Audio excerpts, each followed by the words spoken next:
Hello, you guys. Yes, it's been a while since I've gone live on YouTube, but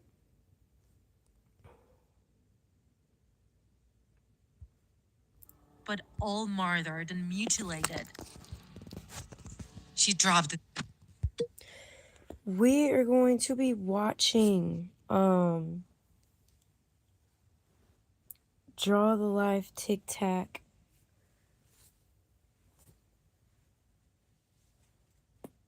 Oh, it's an hour long, so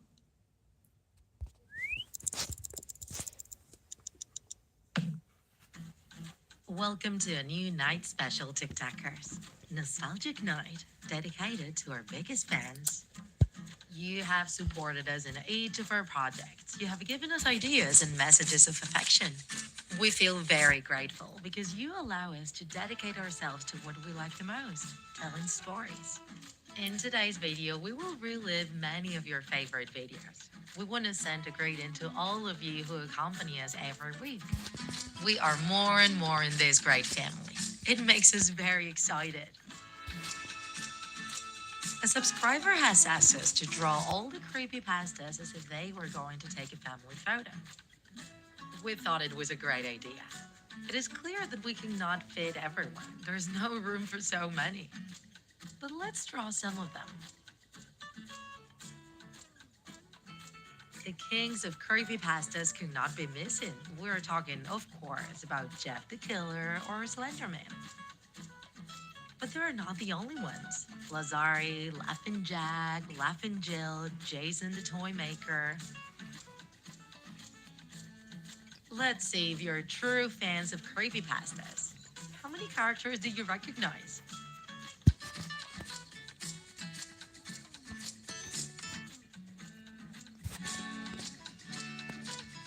Wow, our illustrator has finished this terrifying image. We love the result. And now, we won't make you wait any longer. Let the nostalgic night begin. It was a wonderful sunny day. A blonde girl named Lucy was playing with her two friends in her home's backyard. They wouldn't stop asking her about her birthday party, which would be celebrated pretty soon. She would boast proudly about how great it was all going to be. A lot of friends would come, the cake would be red velvet with 4 layers, and she would be using a beautiful blue dress.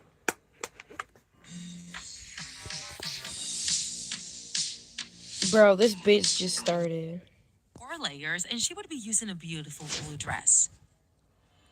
A car stopped at the entrance, and Alex came out of it, Lucy's young personal steward, carrying her new dress. He looked at the girls with resentment. He hated his job, and he hated receiving orders from a spoiled child. Lucy rushed towards Alex, asking him to let her try out the new dress. With a forced smile, he said that her mother didn't allow it, but Lucy just kept on insisting. Completely fed up of it all, Alex decided to execute the plan he had been preparing for months. He walked Lucy to her room so she could try out the dress, while he waited outside. A while later, she came out and flaunted her new dress proudly. When she was about to go show it to her friends, Alice grabbed her by the arm and dragged her to the car, giving her no time to react. He threw her to the back seat and drove away from the house. Don't worry, you will love your new home. Terrified, Lucy didn't try to escape. She was afraid Alex would hurt her. They eventually arrived to a faraway crossroads where Alex met with an older man of about 40 years old, corpulent and with an unkempt appearance. Let me introduce you to Christopher Gray. From now on, you work for him. Enjoy your new life. Alex was left counting a wad of bills while Lucy cried in the back of Christopher's moving van. Once they arrived to the house of her new master, Lucy was put in charge of everything. She had to work day and night without rest, and her appearance started to deteriorate. Her skin turned pale, with bags under her eyes, covered in filth, and with her beautiful blue dress now wrecked. She did all she could to not anger Christopher. She cleaned and cooked diligently, while he only ate, drank, and slept. However, Lucy wouldn't stop thinking about how to escape from that place. She knew that the main door was always locked, and she needed time to search for the key. One day, she found Christopher's medications with pills that produce heavy sleepiness. She gradually put doses of the pills in Christopher's food until she found the perfect dose which would give her enough time to carry out her plan. Her birthday arrived, and she couldn't stop thinking about how much she missed her family and friends. Thus, she decided that would be the day. After eating, Christopher fell asleep as he searched for the key all over the house. She checked all of the wardrobes, all of the drawers, but found nothing. However, she had a sudden idea. She went back to the living room where Christopher was sleeping and very carefully checked his pockets. She finally found a key, but it was smaller than the door's lock. She looked around and tried the key in one of the drawers in the living room chest. She opened it and found a bigger key inside and a photo album. It had a bunch of photos of young kids, all of them with a worried expression. She kept passing the pages and at the end found more photos of the same kids, but all murdered and mutilated. She dropped the book in terror and rushed towards the door with the key. She managed to open it and ran towards the forest, but the noise awoke Christopher, who ran after her. Almost out of breath, Lucy tripped and fell into a deep ditch. She looked around and horrified saw she was surrounded with the corpses of the kids in the photos. Some of the bodies were still decomposing, while others were now skeletons. Christopher caught up to her and dragged her back to the house. I hope you had fun with your new friends, 'cause you're gonna go back to them soon. She begged for forgiveness and implored for her life. Let's see if you learn not to put your paws where you shouldn't. He grabbed an axe and cut off one of her arms with a swift chop. She screamed in pain, and to shut her up, he raised his axe once more and unloaded it right on her head, taking her life. After throwing her body back into the ditch, Christopher sat on his couch and turned on the TV to watch the news. The police had captured Alex as a suspect involved in Lucy's disappearance, and he had confessed. Soon, they'd be going after him. He rushed to his room to pack his things and flee from his house as soon as possible. Once ready, as he was about to leave, he saw the photo album on the floor in front of the house. You're a heartless, evil man. You will regret what you've done. Don't think you will get away with this. He heard laughter, and when he raised his head, he saw in front of him the spirits of the kids he murdered, with Lucy in front of them. Suddenly, a person's screech started to sound, and his eyes started to bleed. He went out of the house screaming in pain and saw himself surrounded by many police patrols which had arrived to detain him. He dropped to their feet, imploring, "Make them shut up, please!" Weeks later, we see him imprisoned in a padded cell of a mental asylum and wearing a straitjacket. Out of nowhere, he started to hear laughter, and everything started again. Lucy approached him with a naked skull for a face, eyes that popped out of her eye sockets, and sharp teeth. I told you that you wouldn't get away with this. The other kids grabbed him, and she burst open his chest. She started ripping out his entrails while Christopher choked in his own blood. Can you hear them laughing? One day, the city awoke inundated with eye-catching and colorful posters announcing the arrival of the flamboyant Freak Circus, stopping there as part of their world tour. It would be there for one night only, so it created a real buzz around town. The news quickly spread by word of mouth, and many wanted to see the wonders of such a mysterious event. Do you want to know the easiest way to become a VTuber? The answer is simple. The Irian app. I'm Nickel. Mouth, and many wanted to see the wonders of such a mysterious event. Strangely, the Dusty Circus tent was not installed anywhere inside the city, but in an open space in the middle of the dark and inhabited forest, at the outskirts. Probably to give the circus an even more mysterious aura, many people thought. Despite of this, or maybe because of this, hundreds of people went there and got in line at the entrance of the closed gate, impatiently waiting for the show to begin. Soon enough, a dirty and slouching employee dressed in overalls opened the gate and started to collect their money so they could get in. People did what they could to sit in the rusty seats distributed in stands around a dimly lit stage. This scene looked more like a crowded funeral than a circus show. Behind the curtains, a tall and imposing old man dressed in a dress coat observed with a malicious smile how people kept coming inside the tent. He was the master of ceremonies who patiently waited for the stand to fill up. Once the stands were full, he made a motion to his hunched helper, and the show began. The master came out of the curtains, ecstatic and with a smile bright like his jacket. He welcomed the public with flamboyance and elegance. No more stunts, no punchlines. He took a bow and made way for the first act. From behind the curtains, the shy and fragile figure of a beautiful girl appeared, who started to sing a happy tune with a perfect voice. Her hair had a pale turquoise color, and she walked slightly, swaying to her sides because of her legs, which were not normal human legs, but goat legs. The contrast between the grace of her singing and her fair limbs was certainly grotesque. When she went back behind the curtains, the public didn't really know how to react. There was a bit of shy clapping here and there, but most people were simply shocked. The master of ceremonies was delighted to see that, and without giving the public a break, he went ahead and introduced the next act. From the backstage, a new and macabre creature appeared. It was a bulky character dressed like a clown, but it had two heads. It was difficult to distinguish their features with so much makeup, but you could see that both faces were very similar. The first head, which looked like a man's head, yelled out of happiness and excitement. Meanwhile, the second head, which looked like a woman's head, was crying out of bitterness. This time, the public was completely frozen in shock. The strange two-headed clown went backstage after finishing the act in the middle of a stony silence. The master of ceremonies, proud and with his chest risen, announced the next act, the star act of the night. Bloody Angel, the cannibal spirit. The public couldn't be more anxious. The curtains opened and a huge iron cage with wheels came onto the stage, pushed by the hunched helper. Inside of it, among the shadows, a young albino girl could be seen. Her skin was pale, her hair was red, and she looked at people around her with repudiation and resentment. The master opened the cage and pulled the girl into the spotlight, where the public could see her mouth shut with a muzzle, and her hands and feet chained. After seeing her weak and meek appearance, the public was now perplexed. Some couldn't help but laugh. Then the master turned the girl's back to the public, took off her shirt to show off her back, and two weird deformities were hanging from it. Two deformities that kind of looked like wings made of bones. That sight made the laughs stop immediately, and the old master, smiling and with confidence, continued with the act.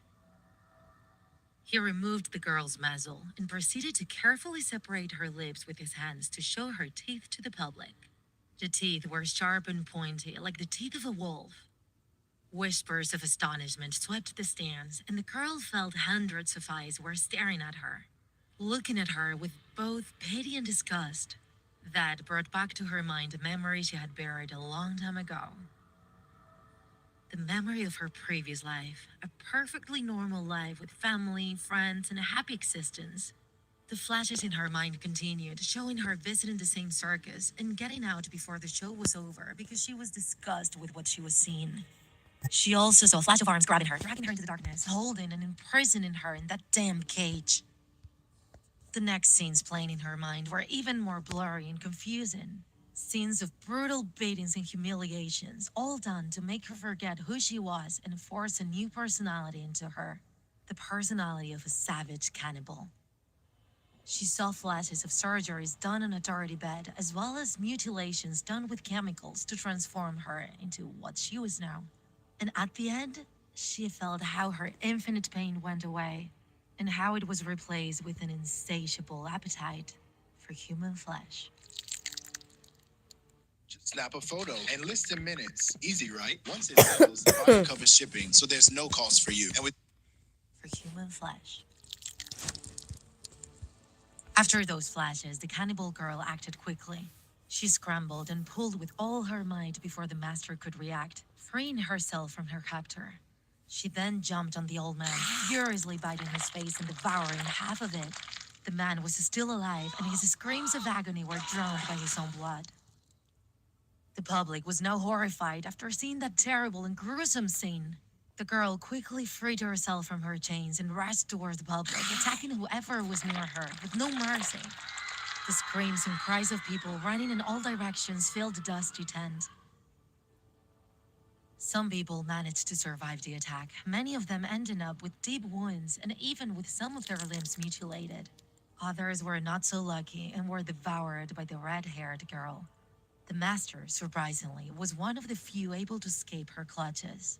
The other circus freaks were also devoured up to the bones by their longtime stage colleague. Once she ended her feast, the albino cannibal simply walked away from that sinister place, leaving behind her a trail of blood on the ground. Same as almost everybody, I'm a big fan of Sonic the Hedgehog. I like the new games, but I don't mind playing the classic ones either. It all started a summer afternoon. I was playing in my room when I heard the mailman leave something in the mailbox. I stopped the game and went for the mail.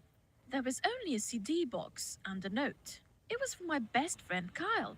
I hadn't heard from him for 2 weeks. The note looked like it was written in a hurry, and it said, "Here, I can't take it anymore. I have to get rid of it. I trust you can do this for me. I can't. He's after me. If you don't destroy this CD, he'll come after you as well. It's too late for me. Destroy the CD. Do it quickly. Don't even think about playing. That's what he wants you to do. Just get rid of it, please." Kyle. After reading the note, I didn't understand anything. Was Kyle playing with me? I looked at the box and the CD inside it. There was nothing weird. It just had written on it with a black marker the words Sonic.ixi. How could this hurt me? Truth is, I really felt like playing. I've told you already, I'm a big fan of Sonic. I went up to my room and installed the game. When the title appeared, I realized it was one of the first Sonic games. It all seemed normal until, for a fraction of a second, I saw something weird on the startup screen. The sky was getting darker, the title looked rusty and destroyed, the Sega's 1991 was replaced by a 666, and the water had turned red.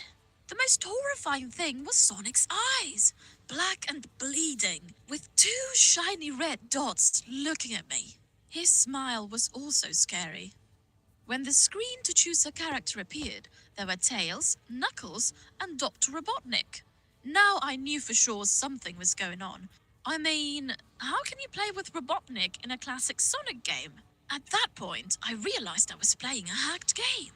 I kept on with it. I chose Tails, and the game froze for like 5 seconds. I heard a chilling laugh. I started to play, and I made Tails run as I would have done with any of the classic Sonic games. A flat land and some trees. Not long after, I saw one of the small animals laying dead on the ground, bleeding.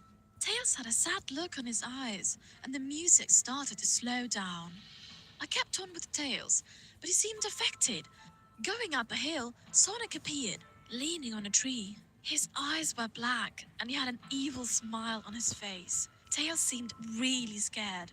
The screen turned black for about 7 seconds, and a white text appeared that said, "Hello, do you want to play with me?"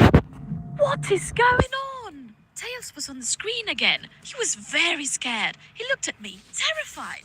He wanted me to get him out of there. We started running. Suddenly, I heard the chilling laugh again, and Sonic appeared with black and red eyes. I kept running with Tails, but Sonic wouldn't stop chasing him, flying, until he got him. He jumped on Tails right before the screen turned black. I heard a cry, and a new text appeared again. "You are too slow. Want to try again?" Even though I didn't want to keep playing, this time I chose Knuckles. I heard the laugh again, and a message showed up. "You can't run." In this level, the sky was red and the ground was metallic. Knuckles looked at me, afraid, same as Tails did. I started playing, but that distressing laugh sounded again. Sonic appeared right in front of Knuckles with those evil eyes in a pixelated black cloud of smoke. Knuckles looked desperate. He tried to defend himself, but Sonic got him. The screen turned black and I heard the cry again. What's going on? I got scared for real and decided to stop playing.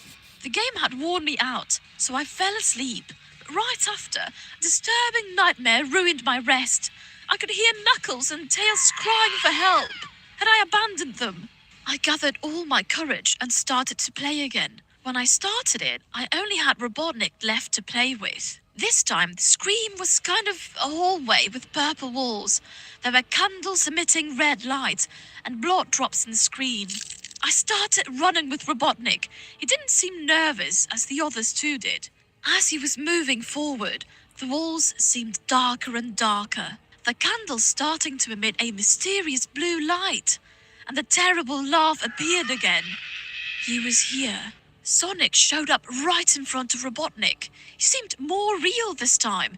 His smile was the most horrible thing I'd ever seen, and his big eyes were crying blood. I was paralyzed with fear. Tails, Knuckles, Robotnik, and probably Kyle had disappeared because of this macabre hedgehog. I was going to be the next one. I saw the super realistic Sonic jumping out of the screen. He was coming for me. The screen turned black. At that moment, I nearly passed out, and at last text in black appeared on the screen. Ready for round 2, Tom? The evil laugh sounded as if Sonic was right behind me. The startup screen appeared, with Tails, Knuckles, and Robotnik wiped out. I cried for them. They were trapped forever in that cursed game. I tried to get the game out of my computer, but I couldn't. I had a voice, a whisper. Try and keep this interesting for me, Tom. I turned around and I saw where that voice was coming from, and what I saw made me scream. Sitting in my bed, there was a Sonic stuffed animal, smiling, with blood stains on his eyes. You tried everything but still can't manage to find diamonds in your survival world?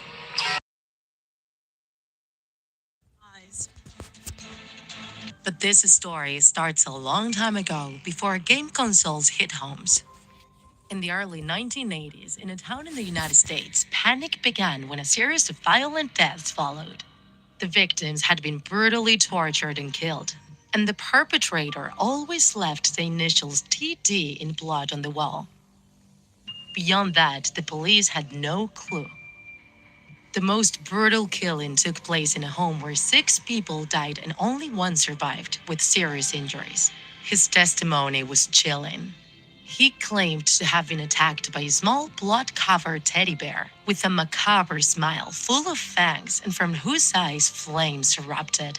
On its head, it had a kind of antenna with a red stone, and he acted like a madman, jumping from one side to the other. The police dismissed his testimony, and he was admitted to a mental sanatorium. Days later, he committed suicide. A rumor began to spread around the city that the person responsible for the crimes was not a psychopath, but a demonic entity, and everyone locked themselves in their houses as soon as the sun set.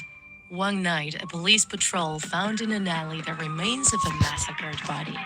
And a few meters away, a figure writing the initials TD with blood on the wall. They went after him and were able to chase him thanks to the trail of blood he left up to the outskirts of the city, where he hid in the cemetery. By that time, the alarm had been raised, and several patrols began to trace the cemetery. A journalist from a local newspaper also appeared and was allowed to accompany one of the police teams. After a long time of spinning and listening to strange noises, suddenly one of the officers collapsed to the ground, his voice drowned by the gushes of blood coming out of his throat. While the other policeman was helping his partner, the journalist reacted quickly with his camera and took a snapshot in the middle of the darkness. When he later revealed it in his lap, he couldn't believe what he saw. A small teddy bear appeared standing on a tomb, holding in his hand a blood-stained axe. The image confirmed the description given at the time by the previous victim, and when it was published in the press, people got hysterical. It was no longer enough to close doors and windows. Rosaries, incense, holy water, and any other religious object that could protect against that demonic being were used. They went massively to ask the parish priest what they could do in the face of such a threat, and he answered that faith was the only salvation. A vigil of prayers and supplications was summoned and lasted for several days without interruption. People turned to the heavens for help to weaken the monster's power.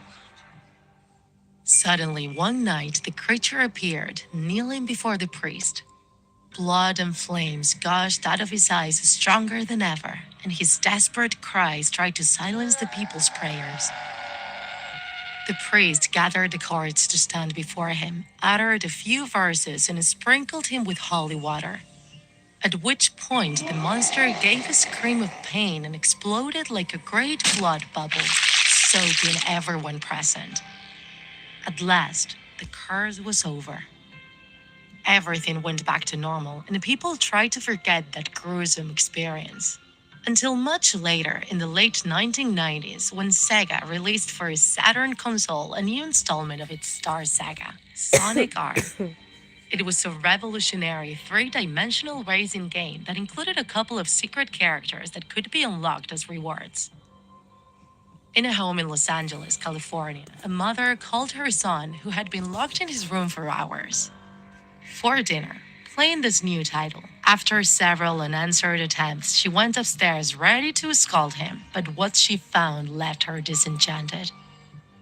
Her son lay on the floor with blue lips, foam in his mouth, and dilated pupils. The console was on, and a song from the game, Can You Feel the Sunshine, kept looping, with a cheerful tone that gave it all a bizarre atmosphere. It was ruled that the boy had died of an epileptic seizure from playing for too many hours at a time, which was strange because he had no family history of this disease. After the funeral, the family gave away all his toys and belongings. The video console went to his best friend, who connected it at home and found that just before he died, the boy had unlocked a new character. It was called Tails Doll, the dark version of one of the protagonists of the game, which looked like a stuffed animal with an antenna with a red light on his head. This fact became known on the internet forums and began to spread the rumor that the bloodthirsty TD had returned to action through the macabre character of the video game. Sega didn't take long to react and made it disappear from all its products. But it was too late, and the nightmare became reality again. A few weeks later, there was a new murder. Once again, a brutally tortured corpse and an inscription in blood, this time more expensive. It said, "Thank you for your fear and for bringing me back to life. From now on, I won't have a body. I won't need it anymore. Because I am Tails Doll." Alice was a young girl with green eyes and candy-colored hair. She was sweet and intelligent, but very shy and never had any friends. That's why she often created her own imaginary friends that she named with a number to differentiate them. There was one in particular that stood out, her first imaginary friend, Zero. For Alice, life was sad until Zero arrived. She was her best friend and always protected her.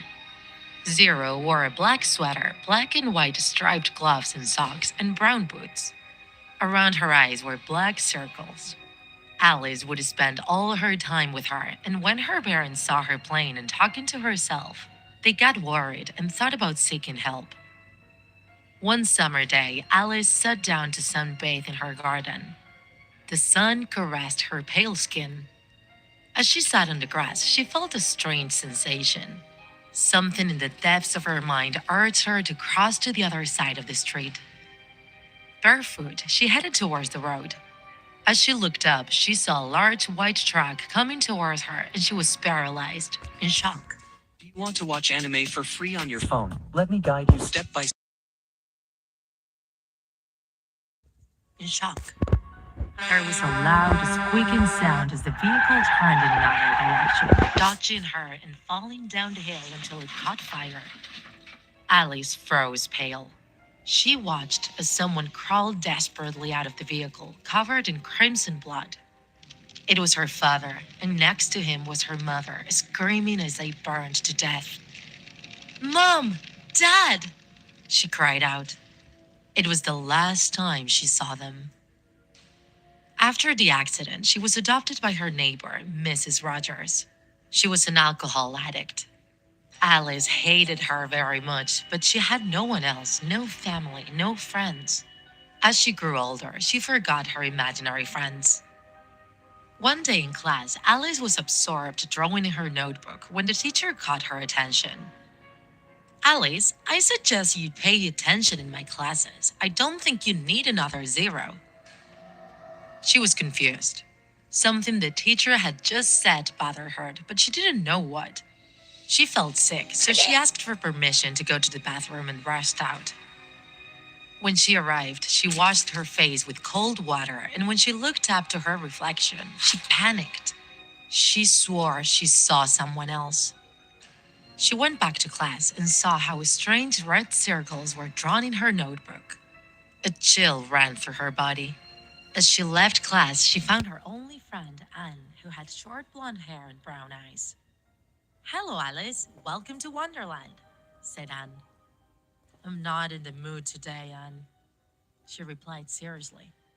"Come on, cheer up. You have me here for anything." When she arrived home, she went up to her room trying not to make any noise. As she passed through the living room, she held her breath. "Here you are, bloody girl," shouted Mrs. Rogers, grabbing her arm. Her breath stunk. Alice screamed. "What is this, huh?" she said, pushing her towards the kitchen where it was all full of beer cans and boxes of pre-cooked food.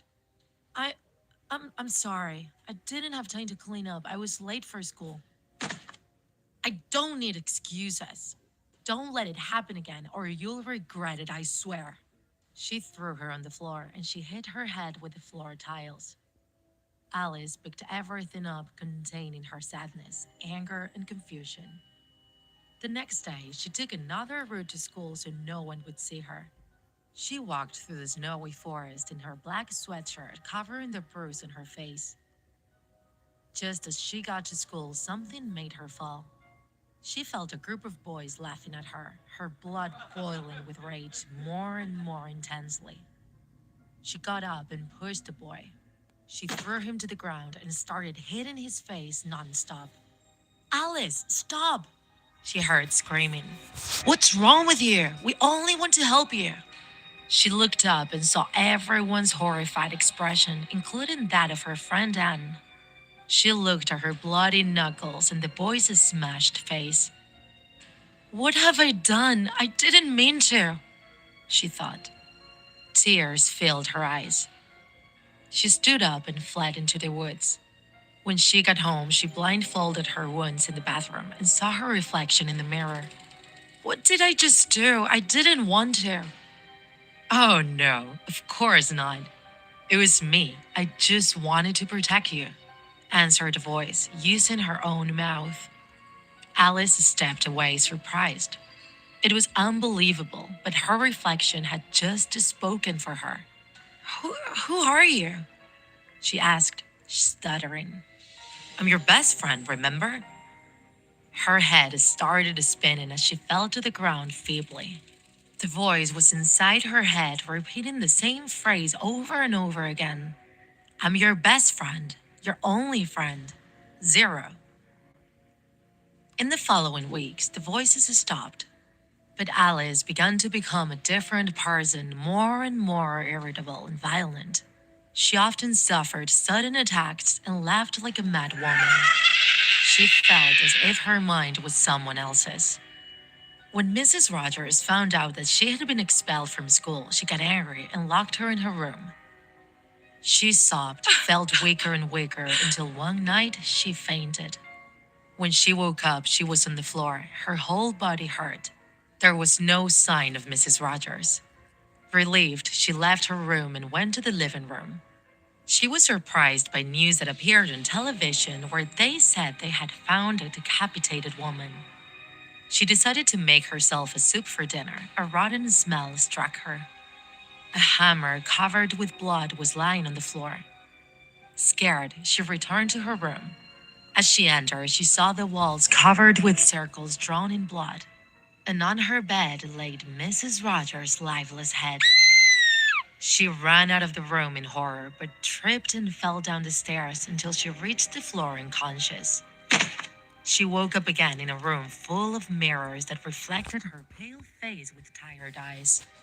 "Aren't you happy? It's gone. She won't bother you anymore," said the same spooky voice. She turned around, but no one else was there. What are you? Demon! I want answers. Don't you remember me, Alice? I'm your best friend. I'm Zero. We're best friends forever. I had to find a way to protect you. I'm part of your conscience, so I'm you. Whispered the voice. That's not possible. I had to kill your parents. They wanted to separate us, but you still abandoned me. Now I'm getting stronger, said the sinister voice. An uncontrollable rage seized Alice. With her fists, she punched the mirrors. She didn't feel any pain. She didn't feel anything at all. You took everything from me. I have no one because of you. She broke the last mirror and closed her eyes, blinded by a white glow.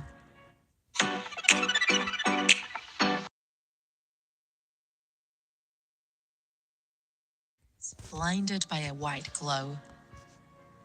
When she opened them again, she went to the bathroom to look at herself. Both her skin and her hair were completely white. Black circles surrounded her eyes. She began to laugh out loud. Alice was gone and Zero was free. I almost looked like a skeleton, only missing the teeth, said Zero. She grabbed sharp scissors and cut out her cheeks in a grin from ear to ear. Blood flowed from the wounds. She took a needle and sewed the flesh. Zero hated the red color, so she stuck her index finger in bleach and pointed at her eyes. When she regained her vision, all the colors had been dyed faded gray, dark black, and blinding white. The telephone rang and Zero answered, imitating Alice's voice. It was Anne who invited her to her house because she had a gift for her. She picked up her hammer and went out the door impatiently with a psychopathic smile on her face. When Anne opened the door for her, she was shocked. Alice was now a white monster. Scared, she tried to run, but Zero grabbed her arm and threw her to the ground. Alice, what are you doing? Shouted Anne in despair. Alice is not coming back. She was a pipsqueak. She laughed out loud. She lifted the heavy hammer and smashed it against her head. With the knife, she tore the skin to remove the bones. One by one, she deposited them on the ground next to the corpse, shaping a skeleton. Only the skull was missing, but it was shattered, so she plunged her hand into the pool of blood and painted a circle where the head should be. Next to the body was a box with a label that read, "For Alice." She removed the cover, took the black and white stripped scarf from inside, and wore it. Whoa, thank you, Anne. That was fun. Now that you're gone, we will finally be Zero, said the murderer as she walked out the door and stepped into the darkness of the forest. One weekend, after going partying with my friends, I was walking back home on my own. A breeze was blowing and I could hear the noise of the hinges. Most people would find it terrifying, but not me. I knew this town very, very well. I have the knife with me. I'm strong and fast. What should I be afraid of? Suddenly, while going under a street light, I turned to the alley I usually went to with my friends, and I saw someone searching for something inside the trash can. I didn't see the person's face. However, I did hear him creak when his head turned to one side, as if he was an owl. I went back. I was in shock, but right away a smile appeared on my face. I know it's weird for someone to have such a reaction after seeing something so unusual, but I am weird in general. Damn it, drug addicts always doing weird things. I laughed at that thought and kept walking. My boots were hitting the floor and the sound they made seemed to be following a rhythm. I was happy to be alone at home. My mother was working a lot lately and I was pretty much always on my own. It's dark at night. Everything around me seemed to be on fire. I'm floating slowly in the dark and confusing world of dreams. You know, that comforting feeling when you know you're asleep, without direction, calm, everything's in peace, while your blurry memories come to your brain. Suddenly, I wake up. I realize my eyes are open. I get comfy in my bed. I blink a couple of times and my eyes get used to the darkness. I sit there for a while, wondering what has woken me up. I'm about to nestle between the soft sheets again, but right before I do, a strange sound calls my attention. It didn't sound very strong, so I assumed it was coming from the street. It was probably cats. Stupid animals. I hated it when cats woke me up. Annoyed, I laid on the bed, which bounced a little. The sound didn't stop and it synchronized with my head. Was it a crack on the wall? Was it real or was it just in my head? I sat up again, the sheets sliding between my arms. While one of my hands was laying on the bed, the other one was looking for the knife in my night table. My fingers felt the handle and grabbed it.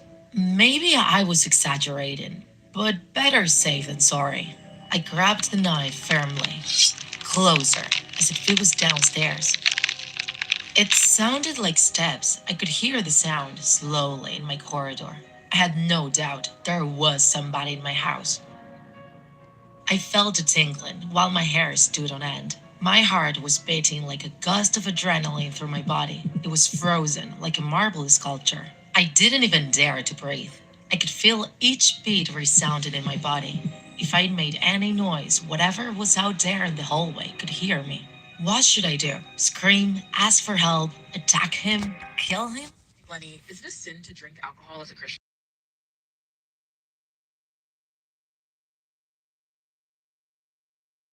Kill him? Hide? Determined, I jumped off the bed. I saw the shadow of feet in front of my door. A crack of light invaded my room. However, there was a shade covering most of it. I was breathless, but my heart kept beating. A cold sweat took over me. The hinges were making noises. The door was wide open. I tried to scream. I was paralyzed. Suddenly, the alley and the trash can came to my mind. It was the same person, the same figure. A shiver ran down my spine. I only had the strength to say no. I could see whoever was stalking me was a man. His face was completely hidden by orange glasses, a hood over his forehead, and something covering his mouth and his chin. He got close, staggering a bit. He was coming slowly and sinisterly towards me. He put his hand on his face. Shh. I went back towards my bed. I was holding the knife so firmly that my knuckles were bleeding. I realized the man had an axe on his hand, a lot more impressive than my little knife. I could see blood dripping from it. The intruder held the axe up. Blood was running down it. I couldn't move, and I let my knife go little by little. It fell noisily on the ground. I stifled a cry, and I heard a sound. Shh, he said again, while he kept walking towards me. I noticed his neck was at an unhuman angle. I heard the noise of his bones, his tendons, the sound of death. I couldn't escape. I couldn't move. I was waiting for it. My heart was beating faster and faster. Everything was getting blurrier. I felt I was gonna pass out. His body was moving weirdly. He took another step closer. His neck looked like it was cracking. That mysterious noise again. That sounded familiar now. Shh, he said once again. He was only a step away from me. He raised his axe. I was gonna die. His axe got closer to me, slowly. I could feel it touching my stomach. In that moment, I felt a hand on my shoulder, lifting me a bit, enough to feel the blade cutting my abdomen. Agony was all around me. My body was rigid, fear, shock.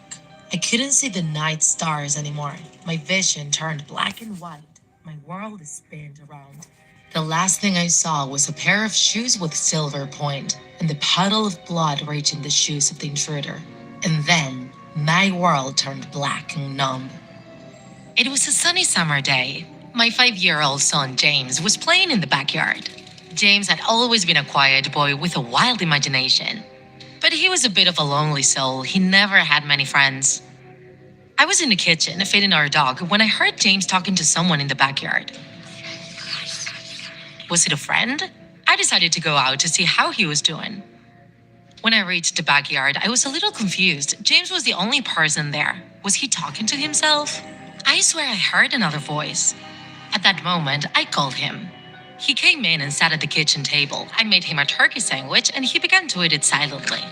Who were you talking to before? I asked. James looked up for a moment. I was playing with my new friend, he said, smiling. I served him some milk and kept asking, does your friend have a name? Why don't you ask him if he wants to come eat with us? James looked at me for a moment before answering. His name is Laughing Jack. Oh, really? That's a strange name. And what does your friend look like? He's a clown. He has long hair and a big nose, long arms and big pants, with the striped socks, and he's always smiling. At that moment, I realized that my son was talking about an imaginary friend. I assumed that it was normal for boys his age to have imaginary friends, especially if there were not many real ones to play with. I didn't give it much thought. It must be a phase. The rest of the day went by as usual. It was night, and I put James to bed. I tucked him in, kissed him goodnight, and made sure to turn on his lamp before closing the door. I was very tired. It was hard to be a single mother. I went to bed and I had a horrible nightmare. It was all dark. I was in a kind of weird, abandoned street fair, running like crazy. I was very scared. The whole place looked horrible, black and white. There were stuffed animals hanging on ropes in the booths with sickly smiles soon on their faces. I felt as if hundreds of eyes were looking at me, even though there was no one in sight. Suddenly, I began to hear the music of the children's song, Pop Goes the Whistle. I was hypnotized. I followed the tune to the circus tent, almost in a trance. It was completely black. The only light came from a projector that shone in the center of the big tent. While walking towards the light, I found myself singing the song, unable to stop myself. All around the cobbler's bench, the monkey chased the weasel. The monkey thought it was all in fun. Pop goes the weasel. Lunar.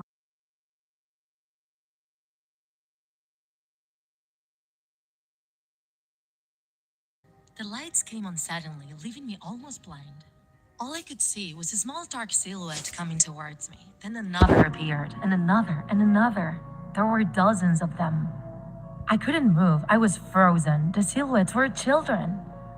But they were horribly disfigured and mutilated. Some had cuts all over their bodies, others had burns, and others had their lips mutilated, even the eyes. The children caught me and scratched me, dragged me to the ground, and tore my insides. As the children did all that to me, all I could hear was a laugh, a horrible and evil laugh. I passed out. I woke up the next morning, sweating all over. I sat up and noticed that some of James' action figures looked at me from my night table. James had probably woken up early and put his toys there. I picked up his toys and headed to James' room. He was sound asleep. How strange. I placed the toys and headed to the living room. James woke up a little dazed. Maybe he hadn't slept well either. I gave him his breakfast. James, did you put the toys in Mom's room this morning? Laughing Jack did it. Well, tell Jack that he has to pick them up after playing. James nodded and finished his breakfast. He went to play in the backyard. I was so tired that I sat on the couch for a moment and fell asleep. When I woke up a couple of hours later, I realized that James was alone. Shit. I went to the backyard, but James was not there. I started calling him, James, James, where are you? At that moment, I heard a small laugh coming from the front yard. James was sitting on the sidewalk. I breathed in relief. James, how many times have I told you to stay in the backyard? Wait, what are you eating? James looked at me and then reached into his pocket, pulled out a bunch of candies, many different colors. Who gave you candies? James looked at me without saying anything. James, please, tell Mom who gave you the candy. James lowered his head and said, Laughing Jack, he gave them to me. He was going to give me a heart attack. James, I've had enough of this Laughing Jack. He is not real. I need to know who gave you those candies. James responded in all honesty. But Mom, Jack gave me the candies. I closed my eyes, took a deep breath. I knew James would never lie to me, but what he was telling me was impossible. I had him spit out the candy. It seemed fine. Maybe some neighbor had given it to him. That night, we went to bed early. Suddenly, I heard a noise coming from the kitchen. I ran downstairs. It was horrifying. Everything was lying on the floor. Our dog was dead and hanging from the lamp. His stomach was torn open and filled with colorful candies. I heard a loud scream coming from James's room. Ah! I grabbed a knife and ran up. Everything was on the floor. My poor son was in his bed crying and trembling with fear. I took him in my arms and we ran outside. We called the police from a neighbor's house. When I told them what had happened, they looked at me like I was crazy. They said probably someone had broken in to steal and escaped quickly after. I knew it wasn't true. What was in my house didn't come from outside, it was already inside. The next day, I didn't let James go out to the backyard. At night, I took the baby monitor to my room to watch him. James was afraid of Jack, poor boy. I promised him that nothing would happen to him. I went to bed with the biggest knife in the drawer and said, imaginary friend or not, I won't let anything harm my son. I tried to stay awake as long as I could, but in the end, sleep took over me. Is James asleep? I heard the horrible laugh from my nightmare. I jumped out of bed and quickly grabbed the knife. I ran to James' room. I felt a thick hot liquid on my feet. The light suddenly came on and I could see with absolute horror what was in front of me. My little James's body on the wall. I puked on the floor. I heard a grotesque laugh behind me. Turned around and from the shadows came the demon responsible for all this horror. It was Laughing Jack. His white skin and long black hair. Penetrating white eyes and disheveled feathers on his shoulders. His body was gross, his long arms hanging beyond his waist. His crooked smile revealed a row of sharp white teeth. He wore a black and white suit like a clown with a long-sleeved shirt and striped socks. He let out a disgusting laugh. He approached James. Get away from him! I ran to the monster, raising the knife and stabbed him. But as soon as the knife touched him, he disappeared into a cloud of black smoke. The knife passed through James and bored him. James's heart was still beating, splashing his hot blood on my face. What have I done? My baby, my heart. I killed my baby. I immediately fell to my knees. I could hear the sirens in the distance, louder and louder. My son, my baby, my sweet baby. I promised that Mom would protect him, but I failed. I'm sorry, James. I'm so sorry. I bursted into tears, kneeling in front of what was still my son's body. The police soon arrived and found me holding the knife covered in the blood of my poor offspring. They blamed me for the murder of my son and declared me crazy. They locked me up where I've been for the past 2 months. The only reason I'm constantly awake is because someone is playing Pep Goes the Whistle outside my window. Every day, all the time. They say that some time ago, the hacked corpse of a woman appeared in the middle of the forest. It was Loretta Swan, a single mom who had an only child, her daughter Lazari. A manuscript was found near the body, written as a goodbye letter, and this is what it said. My dear Lazari, when you read this letter, you will have many unanswered questions. I hope that you can one day forgive me for the pain and agony I've caused you, and especially for leaving you alone from now on. I've been struggling for too long, and the madness is consuming my mind. However, before I go, I want you to know the truth. You know, I've always been very devout and religious, dedicated to fulfilling the will of God. My faith has always been unshakable, even when I discovered I was sterile and could never have children. Even then, I simply went on, determined to find love in a righteous and good man.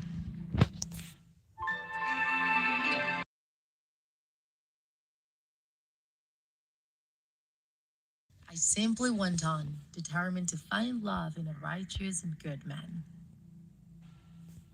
One day, I was in the library checking some books, looking for quotes for a sermon, and I had the feeling someone was watching me. Oh my god. That was the first time I saw him. He was the most handsome man I've ever seen, with a shining and attractive gaze. We smiled at each other until I finally approached him, and we introduced ourselves to each other. His name was Evan Harrison. Shortly after, we started going out, and I opened my heart to him almost by accident. It was inevitable, as there was something very captivating about him, something unreal and divine. I trusted him with my life and my secrets, although he never wanted to talk about himself. He knew I was sterile, but even then, he convinced me to try having the child I so much desired. And somehow we did it. I got pregnant, and I started to think he was some kind of divine being. And that's how I gave birth to you, Lazare. And you had the same divine and captivating aura your father had. However, little by little, everything turned dark and evil. Evan suddenly disappeared, abandoning me without explanation. And despite that, you and me kept going forward. You grew up happily by my side, and every day I loved you more. Everything changed the day of your 4th birthday. Your captivating aura transformed into something evil. Your eyes no longer reflected innocence. Instead, they reflected a red glimmer, like the fires of hell. I started doing research and reading religious books, looking for an explanation of what was happening. One day, while I was reading at home, I heard horrifying screams in the yard. I ran outside and I saw you attacking our neighbor, who was lying on the ground. I saw you biting and devouring his flesh, as if you were a ravenous dog attacking his prey. Even your body had mutated, as you now had claws, hooves, pointed teeth, and a strange opening in your chest, like a second mouth. When I called you, you went back to your normal form and ran to hug me with tears in your eyes. I couldn't allow anyone to find out about this. I couldn't allow anyone to snatch my Lazari away from me. Thus, I got rid of the corpse and changed you up in the basement. I spent many sleepless nights researching what was happening until I finally found an answer. Zalgo. Your father is a demon, and I gave myself to him in order to create you. And the worst part is that now you're transforming into a dark being, losing your heart in the process.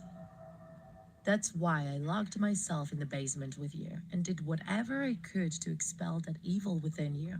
All the rituals and suffering I made you go through were for you to become the same sweet girl you used to be. But I was hurting you too much with those exorcisms, and I was hurting myself too. I even tried to look for Zalgo and summon it, but it never answered my call. Damn him 1,000 times for destroying my life and my daughter's life. Now it wants to capture you and use you through me, but I will not allow him to do it. So please, listen to me, Lazari. Run away as far as you can. Be always alert and do not trust anyone. I love you and will always love you. The little 8-year-old Lazari, while hugging her teddy bear, was observing the corpse of her mother hanging from a tree. Lazari was now alone and had nowhere to go. She started to wander through the forest until she bumped into a strange figure. It was a tall and faceless man wearing a suit who also had tentacles coming out of his back. Lazari wanted to know him and be his friend, so she extended her hand. The figure took her by the hand and took her with him. Lazari Natalie Swan is the protagonist of the creepypasta comic I Eat Pasta for Breakfast. She's a human demon hybrid known as a Zalgoid. She was found by a Slenderman in a forest and lives in a house with other creepypastas. Sometimes she transforms involuntarily and attacks other supernatural beings to devour them, although she no longer attacks humans. She can only see in different shades of red and is unable to perceive other colors. On her back, she has severe scars she got when her mother tried to expel the demon inside of her body. However, just like any other 8-year-old girl, she likes playing, coloring, and being around people. She gets along very well with Lulu, who is like her older sister, and is also secretly in love with eyeless Jack, especially because he also eats his victims. But that is only when she's in her human form, her more innocent and harmless form. When she attacks, she adopts her hungry form, and she behaves in a completely savage way. She acts like an animal trying to hunt to prey, without any kind of mercy. When she goes back to her human form, she's incapable of remembering what happened, and she also seems regretful for whatever she might have done. She also has a third form, her Zalgoid form, which she has adopted in several occasions but nobody has seen.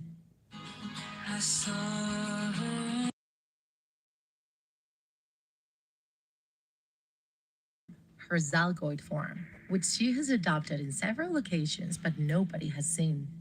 And this is fortunate, because that is her most violent and lethal form, where she displays her demonic essence in its purest form.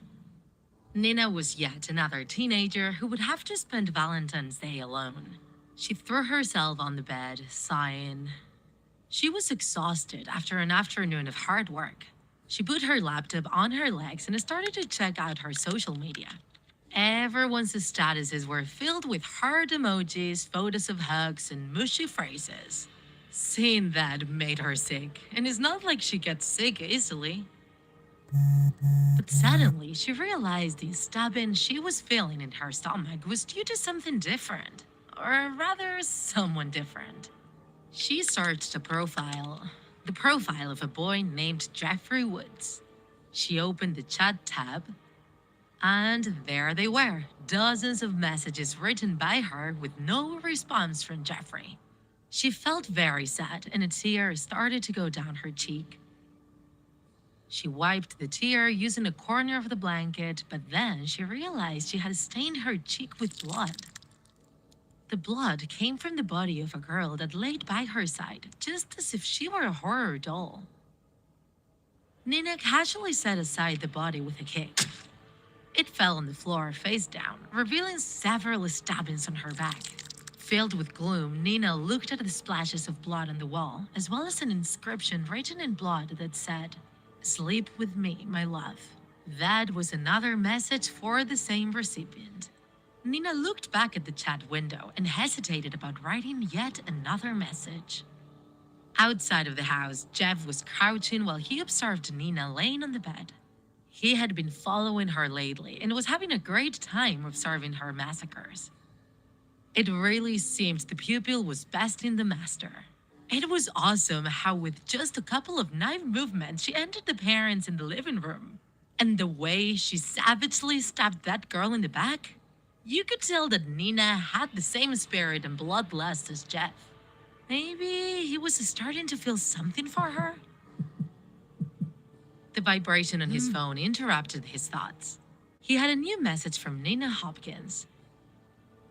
He observed her again, laying on the bed, typing on her laptop, and the smile in his whitish face turned more marked and evil. He stood up and went away from that place while answering the message on his phone. Evening came, and Jeff arrived at the doorsteps of a small restaurant in the outskirts. He covered his head with his hood. He looked at the entrance. It was filled with pompous decorations with hearts and cupids everywhere, with a sign that said, "Today, a special Valentine's Day dinner." That made him feel sick, as he strongly held a knife he had hidden under his hoodie.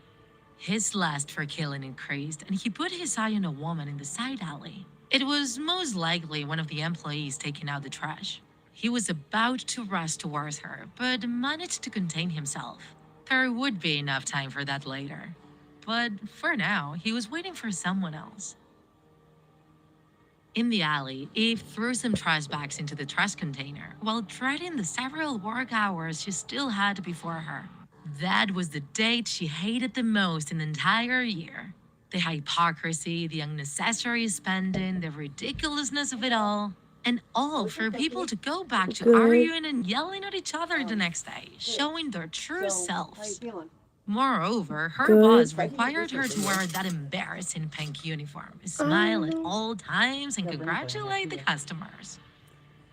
When she came back into the restaurant, for a moment, she reveled in the idea Yeah. of grabbing one of the knives in the kitchen and venting Not on yet. all of her frustration by becoming the author of the Wait. biggest Valentine's Day massacre in history. But that was just dark humor, she told herself. She would never do something like that. When she was heading back to the kitchen, she saw a couple of young people come into the restaurant, a couple of creepy and weird teenagers. As soon as Jeff and Nina went in, a waiter stopped them and asked them if they had a reservation. Jeff said, "Of course, here it is." And with a swift movement, Jeff sliced the throat of the waiter, stopping him from uttering another word. We can sit whatever we want. Thank you. Here, have a tip," said Jeff as he proceeded to stab the waiter in the gut, finally ending his suffering. Jeff and Nina gave a quick glance to the half a dozen tables occupied with couples who were having a romantic dinner. Jeff told Nina, "What do you think, my love? You go for the ones on the right and I go for the ones on the left?" Nina responded, I'd rather go for the ones on the left because that's the side where the heart is." And thus, with knives in hand, Jeff and Nina quickly pounced over their victims. The first couples died practically without realizing what was going on. The next ones were unable to react, paralyzed